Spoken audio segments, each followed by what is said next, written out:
Hello, my name is James Williams and a very warm welcome to World Telemedia 2022. You join us on the final afternoon of the event, and this is indeed the final panel session. So it's an absolute pleasure to be joined by some real experts in the area of fraud. Now, I come from an organization called the Mobile Ecosystem Forum. It's a neutral organization encompassing many areas of mobile, but payments and content and advertising are very well covered within the organization. We have 170 members, and so many of them are present here today, including speakers here. Growth is, of course, important, but it would be foolish to talk about all the positive side of things without ignoring reality. And the reality today is that so many people have moved online to purchase goods and services. There's been a real increase in the number of mobile payments. But as a result of all that, that brings along a whole series of bad actors. And these bad people are very, very smart indeed. And the reason why they're here in the world of payments and indeed across telecoms in general is because the area is worth a lot of money. So the structure today is very simple. I'd like to introduce you to Scarlett Woodford. Scarlett is from Juniper Research. Pleased to say Scarlett has done some work with me a number of times at the Mobile Ecosystem Forum. Very well versed on all things mobile, business messaging, payments. So Scarlett will be outlining the situation for us. And thereafter, I'll be joined by Louise Ford, who is the Managing Director of Impello, who are fighting fraud every day. So thank you very much and enjoy Scarlett's presentation. Thank you so much, James. So I'm here to talk to you today with my aptly named presentation, Anti-Fraud and Cybersecurity 360. So I'd like to begin with an agenda, just to give you an idea and a taste of what's to come. So I really want to focus first on the prevalence of messaging fraud. As James said, it's an area that is a huge problem to all members of the ecosystem, mainly because of the revenue the messaging system generates. I want to talk about some key takeaways from our SMS firewalls research. And then I want to take a slightly different look at the issue of online payment fraud. I'll then finish by looking at digital advertising fraud, both in 2022 and the key pain points for stakeholders going forward. So to begin, we talk about the prevalence of messaging fraud. So the first thing I want to note is that fraud is a very nebulous term, and it can mean different things depending on different contexts. For an operator, a network operator, for example, fraud can mean it being as simple as a transaction being excluded from their accounts receivables. Whereas for consumers, the end users, it can mean spam and phishing, the more terms of fraud that we're more familiar with on a day-to-day basis.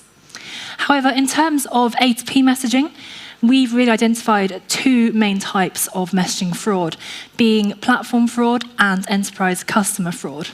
So you might be wondering, what are these two different types of fraud? Well, platform fraud occurs when fraudulent players take advantage of messaging aggregators. They load credit onto their accounts, and then these credits are used to send spam messages.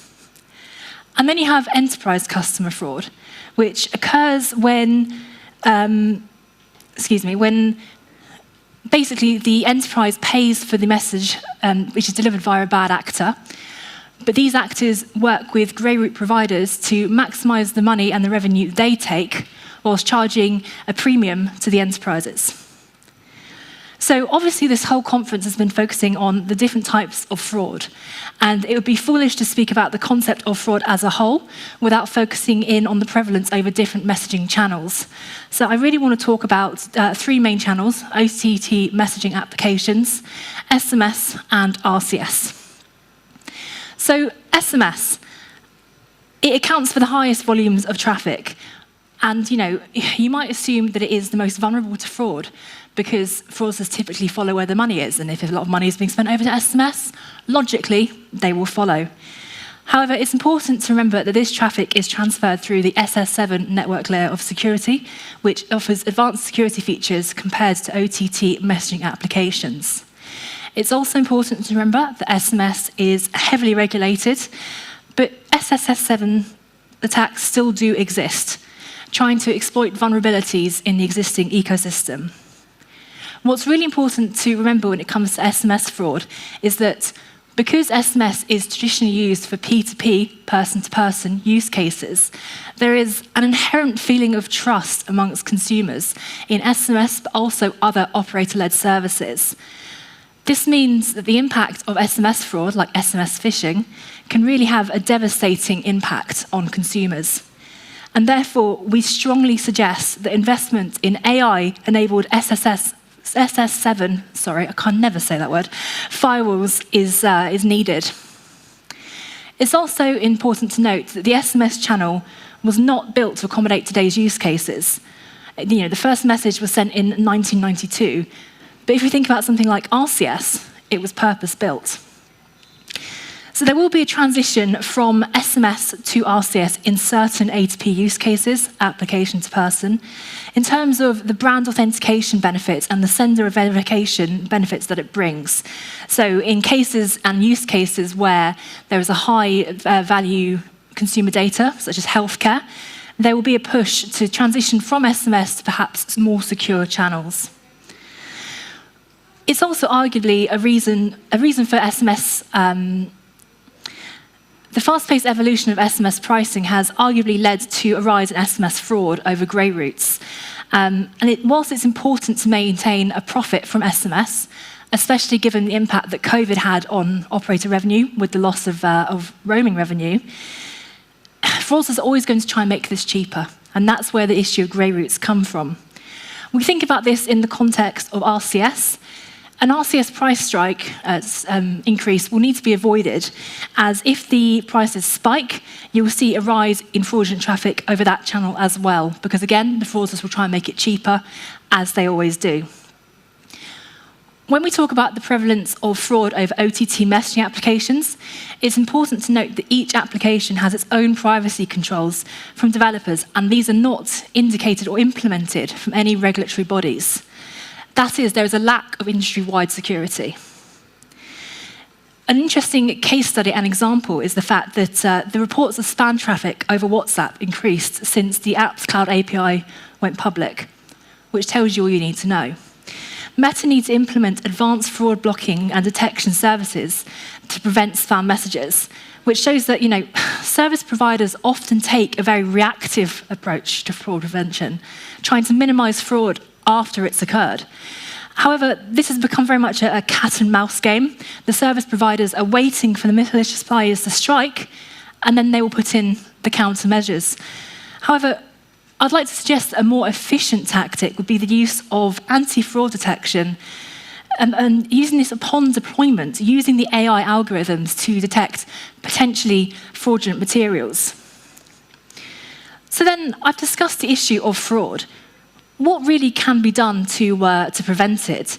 So the first tactic that can be used is the implementation of anti-fraud APIs. So these would be dedicated programs that implement advanced analytics to a firewall stack. However, the messaging aggregator will need to launch these tools on behalf of the network operator or the enterprises, as they have limited visibility over network traffic. You then have the idea that digital identification solutions could solve the problem. So some examples would be the MEF SMS Sender ID Protection Registry, which is currently active in select countries, I believe Spain and the UK being two of them. But in countries where this registry is not deployed, enterprises may wish to transition traffic from SMS to RCS, or channels offering an advanced level of encryption, such as WhatsApp, in regions where this is not deployed. An interesting example would be India, that's used blockchain technology for the identification within the distributed ledger technology for mobile messaging. There's also a need for improved KYC procedures, know your customer. Using mobile number portability lookup, operators can really reduce their termination costs, they can improve their service levels, and they can do sophisticated routing. But there also needs to be some sort of penalty for non-compliance, which could be problematic when we consider differences between operators. It's worth mentioning the 10 DLC here, 10-digit long code number.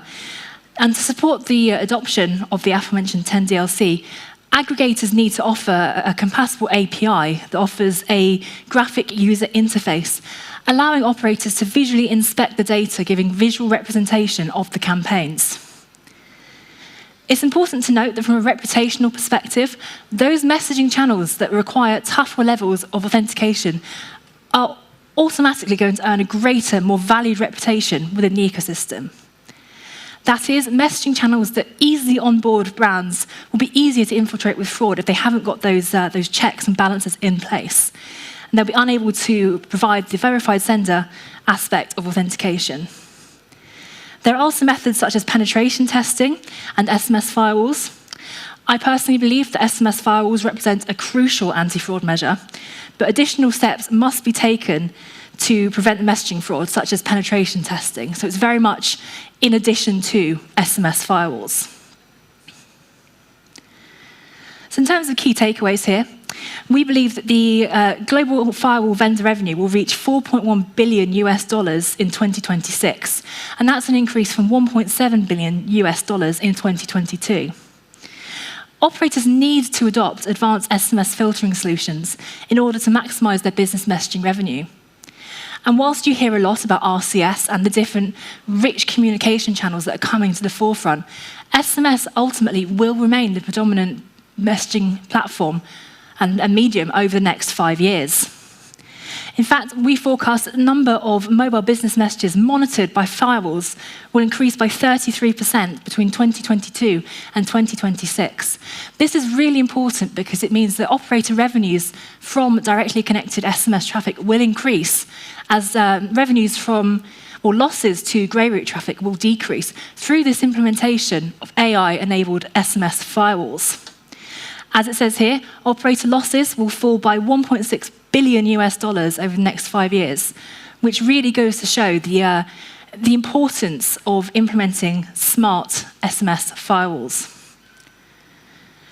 So to take a slightly different approach, I wanted to do a slide on online payment fraud. This is a really interesting figure to sort of set the scene within the fraud market, as it not only covers operator revenue loss to fraud and DCB, direct carrier billing fraud. It's online fraud as a whole, so taking into account the growth of e-commerce and everything that comes with that.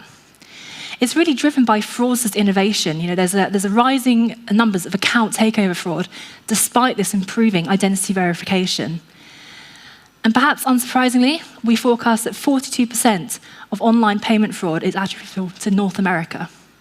And this is mainly due to the fact that they've got such a large e-commerce industry, and they've also got a lot of account takeover fraud that happens there as well. It's important to note that there is not a one-size-fits-all approach to this. There's a need for multiple verification capabilities, which are really intelligently implemented to prevent fraud, looking at each individual use case and looking at the different approaches that can be taken within each use case. AI-powered risk-based scoring can also be used, but again, this needs to suit the changing market conditions, especially due to the sort of cost of living crisis and the economic geopolitical tensions that may arise. Direct carrier billing is a particular challenge, which is not served well by existing broader prevention vendors, so it's something to monitor going forward. Next, I'd like to speak about digital advertising fraud. It's an area that I've written about for Juniper Research. I think it gives a really interesting insight because all industries use advertising, and it's something that impacts us all. So we forecast that the amount of money lost to digital advertising fraud will reach $68 billion this year. And there's 5 countries really that account for over 60% of global losses, being the US, Japan, China, South Korea, and the UK. And out of that, 35% is attributable to the US alone. This might be unsurprising. The US is the largest market for digital advertising spend. And as we all know, fraudsters follow the money. So where the ad spend is, the ad fraud losses will follow.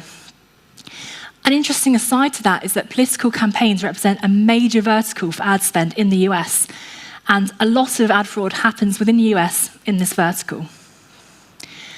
Therefore, digital ad vendors must really work with fraud prevention and detection vendors to maximize their return on advertising spend. There's a need for implementing AI-enabled software and machine learning algorithms that can adapt to the constantly evolving tactics of fraudulent players. So, in terms of the key pain points, I believe that fake clicks are the number one pain point within digital advertising fraud. There's a simple lack of transparency over mainstream digital advertising networks, which really compounds the issue of fake clicks. What I mean by that is it provides surface-level data rather than telling you what percentage of clicks came from bots versus what percentage came from genuine users. And from that percentage that comes from genuine users, an even smaller percentage are going to convert to engagement with the brand, conversion, and subsequently sales.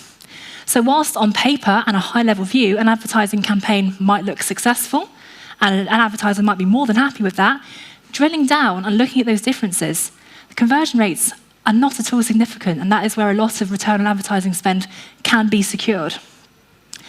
We believe that further insight is required beyond the number of clicks, and additional analytics tools are needed to identify both clicks that come from some bots rather than genuine users, but also potentially fraudulent traffic.